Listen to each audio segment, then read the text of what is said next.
Hello students, welcome to another video. Hope you all have enjoyed your online assessment test 1. Now we will start our new chapter 4, Maharashtra before the times of Shivaji Maharaj. In this whole chapter, we are going to study how was Maharashtra before Shivaji Maharaj. If you remember EVS 2 in standard 4th, chapter number 1, Maharashtra before Shivaji Maharaj. But in this lesson, we are going to study Maharashtra before Shivaji Maharaj but in more details and information.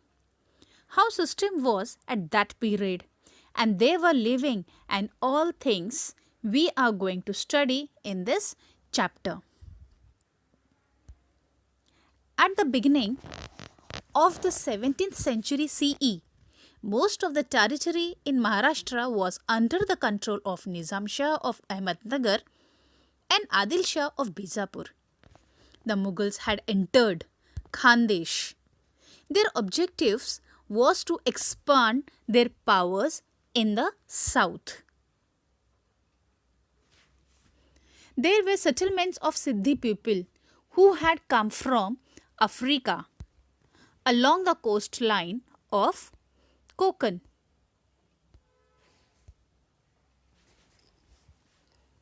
The competition and conflicts amongst the Portuguese, the British, the French, and the Dutch, who had come from Europe, was getting intense during this period. There was stiff competition amongst them to capture the markets for trade. The Portuguese had already established their rule in Goa and in Vasai on the western coastline. The British, the Dutch, and the French had found an entry through the medium of trading companies by setting up factories. All these powers assessed the strength of other powers, kept themselves safe, and tried to dominate as much as possible. This conflict had created instability and insecurity in Maharashtra. These different people from Europe called Topkar on the basis of their customary headgears. It is necessary to get acquainted with the village, means Moja, Kasbah, and Pargana to understand the nature of settlements in that period, as also of the officers that formed a link between the rulers and their subjects, and also the markets and the craftsmen. Pargana was made up of many villages. Generally, the headquarters of a Pargana was called Kasbah. A village smaller than a Kasbah was called Moza, means village.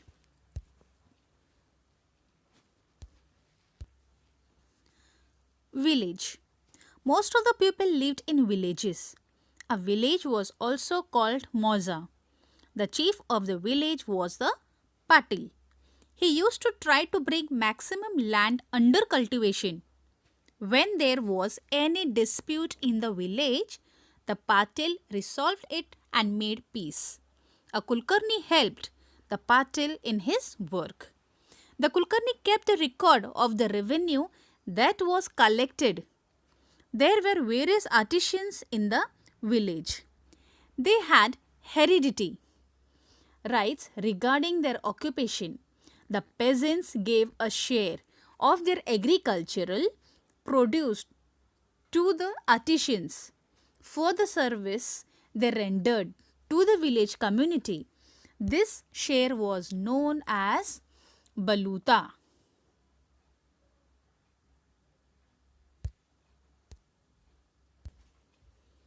A kasbah was like a big village. It was usually the headquarters of a pargana. Example: Indapur Kasbah of Indapur Pargana, Vai Kasbah of Vai Pargana were the headquarters of those parganas. Agriculture was the main occupation. There were skilled artisans like carpenters, blacksmiths, etc. in Kasbah. There was usually a market, means peth, adjacent to a Kasbah. The Shete and Mahajan were the Watandas of the peth. Every village did not necessarily have a peth. The setting up of a peth was the job of the Shetes and the Mahajanas. For that, they received some land from the government and some rights from the villagers. The Mahajan maintained the accounts of the peth. Do you know? As per the order of Veer Jijabai, a peth was established in Pashan near Pune. It was called Jijapur. Malpura, Khelpura, Paraspura, Vithapura in Aurangabad are also new peths established in the name of Maloji, Khiloji, Parsoji and Vithoji respectively.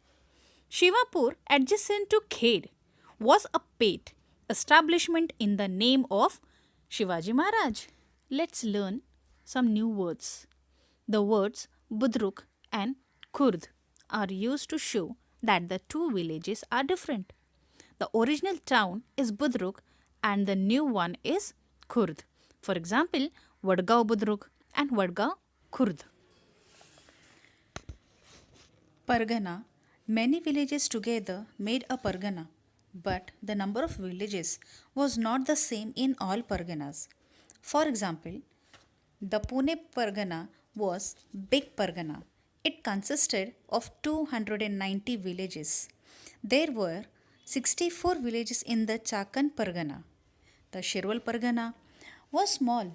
It had only 40 villages. The Deshmukh and the Deshpande were the Watandar officers of the Pargana. The Deshmukh was the chief of the Patils in the Pargana. The Deshmukh did at the Pargana level what the Patil did at the village level. The Deshpande was the chief of all Kulkarnis in the Pargana. The Deshpande did at the Pargana level the work that Kulkarnis did at the village level. These Watandar officers were the link between the people and the government. In case of enemy, invasion, or drought, these Watandas represented the grievance of the people to the government. Sometimes these officers misused their powers. They collected more money from the people than was due or did not remit the money so collected to the government in time. On such occasions, the people suffered harassment. Do you know Watan is an Arabic word. In Maharashtra, it is used is refer to hereditary land for which the holder does not have to pay revenue. The calamity of a famine. Agriculture was depend on rainwater. If it did not rain, crops would fail. The prices of food grains rose. It became difficult for the people to get food grains and other things. There was no fodder for the cattle. Water became scarce. It became difficult for people to live in the village. They were forced to leave the village. A famine was a great calamity for the people. A great famine occurred in Maharashtra in 1630 CE. People were greatly distressed due to the famine. It has been described in their words. People were ready to sell themselves for a piece of bhakri, but there was nobody to buy them. There was a severe scarcity of food grains. Entire families were destroyed, cattle and farm animals died. Agriculture was devastated, the famine, but put an end to industries. All financial transactions came to a standstill. People had to wander to far away regions in search of a livelihood. It was a great challenge to bring back to normalcy the devastated life of the people. So today we have studied about Maharashtra before the times of Shivaji Maharaj, rules by the foreign rulers, the Watandars, how village, kasbah, parganas were formed, and the calamity of famine. In next video, we are going to study about the work of Warkari movements, work of saints, impact of work of the saints. So be connected till the next video. Thank you.